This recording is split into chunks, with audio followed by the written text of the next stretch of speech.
რევოლუცია ცეცხლი ოლიგარქიას თავისუფლება რეჟიმის ტყვეებს. თბილისში მასშტაბური საპროტესტო აქცია მიმდინარეობს. მოქალაქეები თესეუს პირველ კორპუსთან შეიკრიბნენ. იქ მყოფ სტუდენტებს შეუერთდნენ და დროშებით თავისუფლების მოედნისკენ მსვლელობა დაიწყეს. შეჩერდნენ კალაძის საარჩევნო შტაბთან და ოცნების მერობის კანდიდატს კიდევ ერთხელ უმღერეს ოლეოლა. საკრებულოს შენობასთან მოწყობილია სცენა, სადაც საორგანიზაციო კომიტეტი ცოტა ხანში დეკლარაციის ტექსტს წაიკითხავს.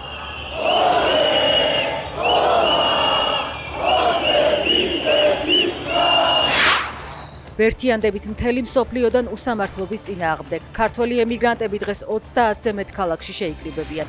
აქციები უკვე გაიმართა რამდენიმე ქალაქში, მათ შორის ბრიუსელში. საქართველოს მოქალაქეები იქ ევროპარლამენტის შენობასთან შეიკრიბნენ და ევროპელ ლიდერებს ოცნების წარმომადგენლების დასანქცირება მოსთხოვეს. ლელოში აცხადებენ, რომ მათი კანდიდატების მიერ სოციალურ ქსელში გამოქვეყნებული ტექსტებით პარტიის დატოვება სუსის მიერ დაწერილი სცენარია. სამადეშვილის განცხადებით, სუსი ცდილობს ლელო ძლიერი საქართველოს ხელისუფლების ძალადობრივად შეცვლის საკითხთან კავშირში დაადანაშაულოს. ამ ქვეყანაში ხელისუფლება შეიცვლება ოღონდ არჩევნების გზით, თქვა სამადაშვილმა.